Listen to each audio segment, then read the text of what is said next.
নমস্কাৰ মই বাবুলালী হাজৰিকা আৰু আজি এটা প্ৰতিক্ৰিয়া প্ৰকাশ কৰিব ওলাইছোঁ আৰু সেই প্ৰতিক্ৰিয়াটো প্ৰকাশ কৰাৰ আগতে সকলোৰে আগত মই এটা কথা স্পষ্ট কৰি দিব লৈছোঁ যে মই কোনো এজন সংগঠনৰ কৰ্মী হিচাপে নহয় মই নিজা ব্যক্তিগত তথা অসমৰ এজন খিলঞ্জীয়া ভূমিপুত্ৰ হিচাপে মোৰ মন্তব্য আগবঢ়াবলৈ ওলাইছোঁ আজি বিজেপি দলে আজি কিছুদিনৰ পৰা এই কা বিৰোধী যেতিয়া আন্দোলন তীব্ৰতটো হৈ উঠিলে যেতিয়া ৰাজ্যসভাত লোকসভাত কা গৃহীত হ'ল তাৰপিছত যেতিয়া অসমৰ সৰ্বোচ্চ ৰাইজ ৰাজপথলৈ ওলাই আহিলে এটা বৃহৎ আন্দোলন হ'ল তাৰপিছতে বিজেপিয়ে দেখা গৈছে কিছুমান জেগাত একাংশ ভাড়াতীয়া লোক লৈ পেলাই তেওঁলোকে শান্তি সমদল উলিয়াইছে ঠিক আজি আমাৰ জাগৃতত উলিয়াইছিলে আৰু জাগৃতৰ সেই শান্তি সমদলত অসমৰ বিত্তমন্ত্ৰী ডক্টৰ হিমন্ত বিশ্ব শৰ্মা ডাঙৰীয়াই মন্তব্যটো মই সম্পূৰ্ণৰূপে ফেচবুকত চাইছিলোঁ নিউজত আৰু সেই মন্তব্য চাই পেলাই মই প্ৰতিক্ৰিয়া প্ৰকাশ কৰিব ওলাইছোঁ তেখেতে খুব ডিঙিৰ ৰক থিয় কৰি পেলাই ডিঙিৰ শিৰবিলাক ফুলাই ফুলাই তেওঁ চিঞৰি কৈছে যে মই সকলোকে কৈছোঁ মই ক'ম শংকৰদেৱ শ্ৰীমন্ত আপোনালোকে কওক মাধৱদেৱ আৰু কিবা কিবি কৈছিলে খুব ভাল লাগিছে গুৰুজনাৰ নাম লৈছে আমি সকলোৱে শ্ৰদ্ধা কৰোঁ গুৰুজনাক কিন্তু তেখেতক ক'ব বিচাৰিছোঁ তেখেতে হয়তো আমাৰ সকলোৰে শ্ৰদ্ধাৰ আজান ফকীৰ দেৱৰ নাম আজি আচলতে পাহৰি গৈছিলে কিন্তু মই আপোনালোকক প্ৰথমতে দেখাম তেখেতে আগত এসময়ত সভা সমিতিত গৈ পেলাই কিদৰে অসমখন শংকৰ আজানৰ দেশ বুলি কয় আজি তেওঁ বিজেপি নাগপুৰীয়াৰ নেতৃত্বত চলিব লোৱাৰ পৰা কিন্তু তেওঁ আজান ফকীৰক পাহৰি গ'ল তাৰ স্পষ্ট ৰূপ আপোনালোকে এই ভিডিঅ'টো চালে পাব এই ভিডিঅ'টো আগে চাই লওক ওপৰত আটাইতকৈ গুৰুত্ব দিয়া ধৰ্ম গ্ৰন্থখন হ'ল পবিত্ৰ কোৰাণ শ্বৰীফ পবিত্ৰ কোৰাণ শ্বৰীফত প্ৰথম শব্দটোৰ পৰাই শেষলৈকে এই পবিত্ৰ কোৰাণ শ্বৰীফে জ্ঞান আৰু শিক্ষাৰ ওপৰত আটাইতকৈ বেছি গুৰুত্ব দি আহিছে আৰু এই পবিত্ৰ ইছলাম ধৰ্মৰ এজন পবিত্ৰ সেৱক হিচাপে এজন সদস্য হিচাপে এই যিটো জ্ঞানৰ যি পৰম্পৰা বা ইতিমধ্যে আপোনালোকে গম পাইছে সেই ভিডিঅ'টো চাই পেলাই এই মানুহজন কেনেকুৱা মানসিকতাৰ মানুহ এই মানুহজনে সাপে মুঠ যেনেকৈ সলায় তাতকৈ বেছি সোনকালে যে সলাব পাৰে তাৰ পৰা আপোনালোকে নিশ্চিতভাৱে অনুমান কৰিছে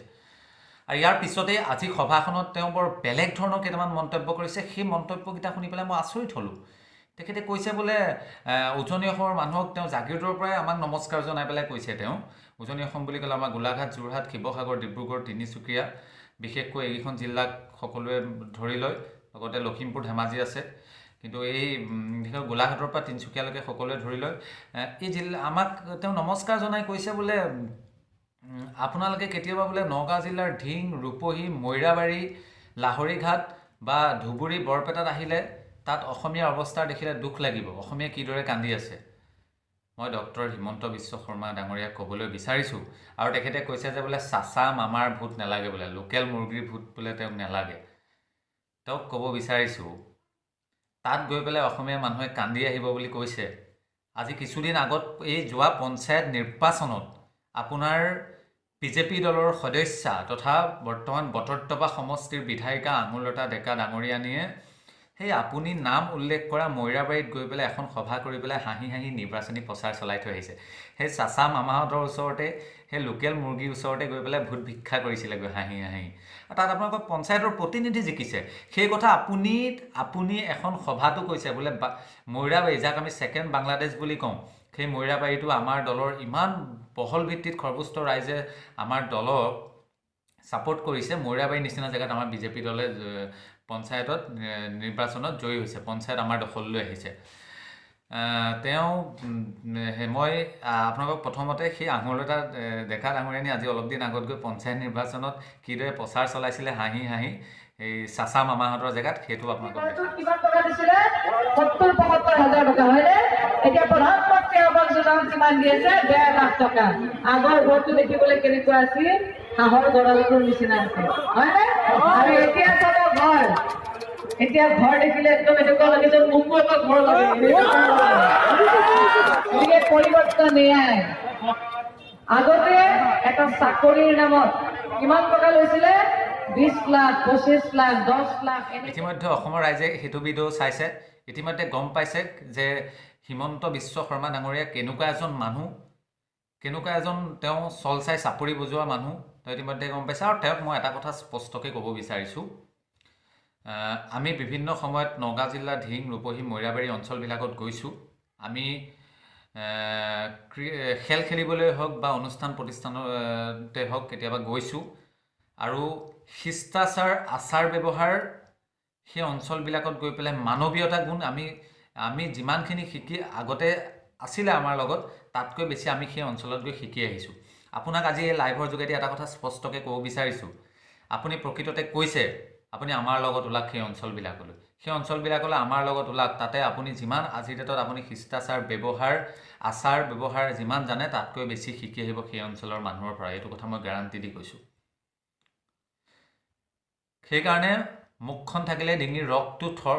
পূৰা একদম ফুলাই শিৰবিলাক ফুলাই জাহা তাহা কথা কৈ পেলাই অসমৰ ৰাজ্যক বিভ্ৰান্তি কৰিবলৈ সৃষ্টি কৰিব নালাগে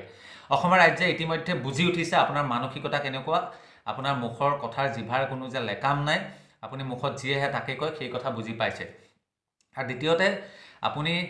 এই আমাৰ যিখন কা বিৰোধী আন্দোলন অসমৰ সৰ্বোচ্চ ৰাইজে একত্ৰিতভাৱে সামগ্ৰিকভাৱে সকলো ৰাইজে যি আন্দোলনখন ৰাজপথত কৰি আছে অগতানুগতিকভাৱে এই আন্দোলনখন ক'ৰবাত নহয় ক'ৰবাত আপুনি মানে এটা বিভাজন সৃষ্টি কৰিব বিচাৰি আছে আৰু এটা কথা স্পষ্ট মই কৈ দিব বিচাৰিছোঁ শৰাইঘাটৰ যেতিয়া ৰণ হৈছিলে মোগলক পৰাস্ত কৰিবৰ কাৰণে যেতিয়া শৰাইঘাটৰ ৰণত আমাৰ লাচিত বৰফুকনৰ লগত যেতিয়া বাঘ হাজৰিকা ওৰফে ইছমাইল ছিদ্দিকীৰ পন্থী যেতিয়া সম্পূৰ্ণ সহযোগিতাত মোগলক হৰুৱাইছিলে যেতিয়া মোগলৰ বিৰুদ্ধে যুঁজিব গৈছিলে তেতিয়া কিন্তু আজি যেনেকৈ একাংশ আপোনালোকে যেনেকৈ নাগপুৰীয়াৰ নিৰ্দেশত অসমীয়া জাতিটোক বিক্ৰী কৰিবলৈ লৈ পেলাই অসমীয়াৰ মাজত এই আন্দোলনখনত বিভাজন আনিব বিচাৰিছে ঠিক সেই সময়তো কিন্তু একাংশ মোগলৰ চোৱা চেলেকা অসমীয়াই কিন্তু সেই সময়ত কিন্তু লাচিত বৰফুকনক কৈছিলে যে এই বাঘ হাজৰিকা পন্থীক তোমালোকে বিশ্বাস নকৰিবা কিন্তু সেই সময়ত লাচিত বৰফুকনে বিশ্বাস কৰা নাছিলে সেই সময়ত বাঘ হাজৰিকাও কোনোবাই উল্টাই পুল্টাই কৈছিলে ধৰ্মীয় আৱেগ দিব বিচাৰিছিলে কিন্তু তেতিয়াও বাঘ হাজৰিকাই এইবিলাক চিন্তা কৰা নাছিলে বৃহত্তৰ অসমীয়া জাতি চিন্তা কৰিছিলে আৰু একত্ৰিতভাৱে গৈ পেলাই মোগলক পৰাস্ত কৰি খেদি পঠিয়াইছিলে ঠিক সেইদৰে আপোনালোককো এইবাৰ এইখন দ্বিতীয়খন শৰাইঘাটৰ ৰণ এটা কথা স্পষ্ট এই ৰণত সকলো বাঘ হাজৰিকা পন্থী হওক লাচিত বৰফুকনৰ পন্থী হওক সকলো একত্ৰিত হৈছে অসমৰ সৰ্বোচ্চ ৰাইজ একত্ৰিত হৈছে আৰু সকলো একত্ৰিত হৈ পেলাই আপোনালোকক 2021 চনত অসমৰ পৰা পৰাভূত কৰিব আপোনালোকক 2021 চনত আমাৰ দিছপুৰৰ পৰা উলিয়াই আনি পেলাই যে আপোনালোকক ৰাজপথত নমাই দিব কিন্তু এই আন্দোলনে কিন্তু সেই কথা স্পষ্ট কৰিছে যাৰ কাৰণে আপোনালোকৰ মূৰৰ কামুৰণি হৈছে আৰু এই আন্দোলনখন বিভাজন সৃষ্টি কৰিব বিচাৰিছে ধন্যবাদ